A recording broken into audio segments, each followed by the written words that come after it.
नवरा बायकोचं नातं हे फक्त दोन व्यक्तींचं नातं नसतं, तर दोन मनं, दोन स्वभाव आणि दोन वेगवेगळ्या आयुष्यांचा एक सुंदर प्रवास असतो.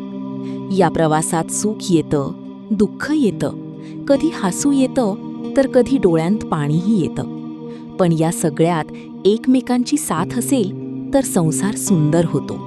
लग्नाआधी एकमेकांच्या चांगल्या गोष्टी दिसतात, पण लग्नानंतर एकमेकांच्या सवयी, चुका आणि स्वभाव समोर येतात आणि तिथून खरं नातं सुरू होतं. कारण प्रेम करणं सोपं असतं, पण समोरच्या व्यक्तीला तिच्या कमतरतांसह स्वीकारणं हेच खरं प्रेम असतं. नवरा वेगळा विचार करतो, बायको वेगळा विचार करते. दोघांची मतं नेहमी सारखी असतीलच असं नाही, पण प्रत्येक गोष्टीत आपलंच मत खरं ठरवण्यापेक्षा कधीकधी समोरचं मन समजून घेणं जास्त महत्त्वाचं असतं. संसार मोठ्या गोष्टींनी सुंदर होत नाही, तो छोट्या छोट्या गोष्टींनी सुंदर होतो. एकमेकांची काळजी घेणं, थकले असताना विचारपूस करणं, चूक झाली तर माफ करणं आणि काही न बोलताही मनातलं समजून घेणं, यालाच तर संसार म्हणतात. नवरा दिवसभर बाहेर काम करत असतो, कुटुंबासाठी पैसे कमावतो, जबाबदाऱ्या पूर्ण करण्यासाठी धावपळ करतो, कधी स्वतःच्या इच्छा बाजूला ठेवतो. पण त्याच्या या मेहनतीची किंमत फक्त पैशांत नसते, त्यामागे आपल्या कुटुंबासाठी असलेलं प्रेम असतं. आणि बायकोही दिवसभर घरासाठी झटत असते. घरकाम, मुलं, कुटुंब सगळ्यांची काळजी घेताना ती अनेकदा स्वतःला विसरून जाते.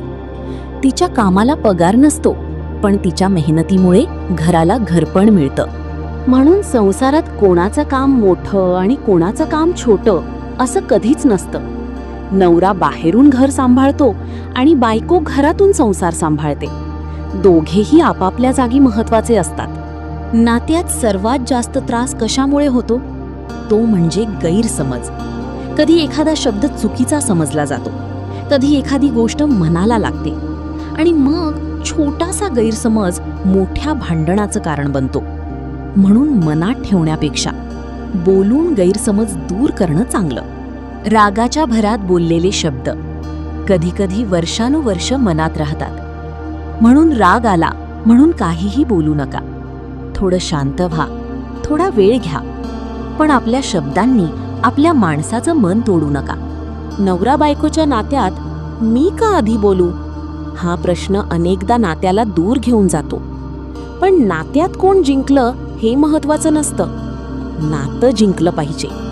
कारण अहंकार काही क्षणांचा असतो, पण नातं आयुष्यभराचं असतं. कधी नवऱ्याकडून चूक होते, कधी बायकोकडून चूक होते.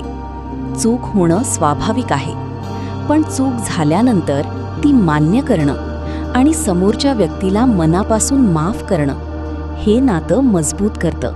नवरा बायकोच्या नात्याचा सगळ्यात मजबूत आधार म्हणजे विश्वास. एकदा विश्वास तुटला तर मोठ्या मोठ्या गोष्टी करूनही तो पुन्हा मिळवणं कठीण होतं. म्हणून एकमेकांशी प्रामाणिक राहा, कारण प्रेमापेक्षा कधीकधी विश्वास जास्त महत्त्वाचा असतो.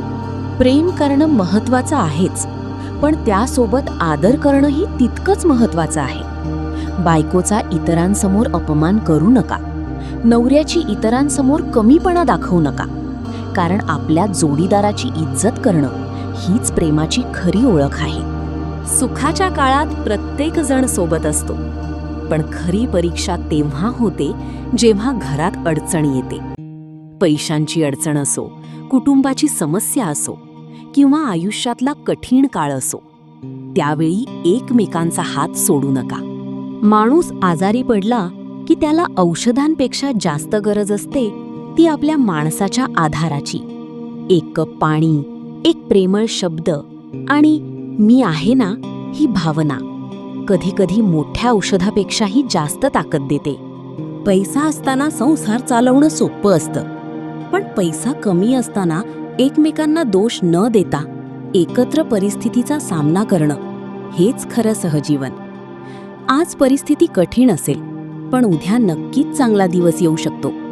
फक्त दोघांनी एकमेकांची साथ सोडू नये. लोक तुमच्या संसाराबद्दल काहीही बोलतील, कोणी कौतुक करेल, कोणी टीका करेल, कोणी तुमच्यात गैरसमज निर्माण करण्याचा प्रयत्न करेल. पण तुमच्या नात्याची खरी गोष्ट फक्त तुम्हा दोघांनाच माहीत असते. म्हणून प्रत्येकाच्या बोलण्यावर विश्वास ठेवू नका. बघ, त्यांचा नवरा असा आहे, बघ त्यांची बायको अशी आहे, अशी तुलना करू नका.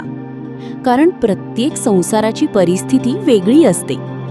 दुसऱ्यांचं आयुष्य बाहेरून सुंदर दिसतं, पण त्यांच्या घरात काय चालतं हे आपल्याला माहीत नसतं.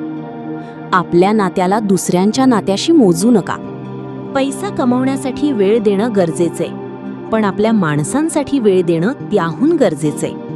दिवसभरात काही मिनिटं का असेना एकमेकांसोबत मनापासून बोला. कारण नात्याला फक्त पैसा नाही तर वेळ आणि आपुलकीही लागते. मनात प्रेम असणं चांगलं, पण ते व्यक्त करणं त्याहून चांगलं. कधी कौतुक करा, कधी धन्यवाद म्हणा, कधी अचानक काळजी विचारा. कारण आपल्याला कोणीतरी मनापासून जपतोय ही भावना माणसाला आतून खूप मजबूत करते. नवरा बायकोचं नातं फक्त त्यांच्यापुरतं मर्यादित नसतं. मुलं आपल्या आईवडिलांकडून नातं कसं जपायचं हे शिकतात. म्हणून मुलांसमोर एकमेकांचा अपमान करण्यापेक्षा एकमेकांचा आदर करा. कारण तुम्ही त्यांना जे शिकवाल तेच ते उद्या आपल्या आयुष्यात घेऊन जातील. लग्नाच्या सुरुवातीला सगळं नवीन असतं. नंतर जबाबदाऱ्या वाढतात, मुलं होतात, काम वाढतं आणि नकळत दोघांना एकमेकांसाठी वेळ कमी मिळतो. पण या सगळ्यात प्रेम कमी होऊ देऊ नका. कारण जबाबदाऱ्या वाढल्या तरी नातं जपण्याची गरज कमी होत नाही. आयुष्यात अनेक माणसं भेटतात. काही येतात, काही निघून जातात. पण जो माणूस तुमच्या सुखदुःखात वर्षानुवर्ष तुमच्यासोबत राहतो त्याची किंमत समजून घ्या.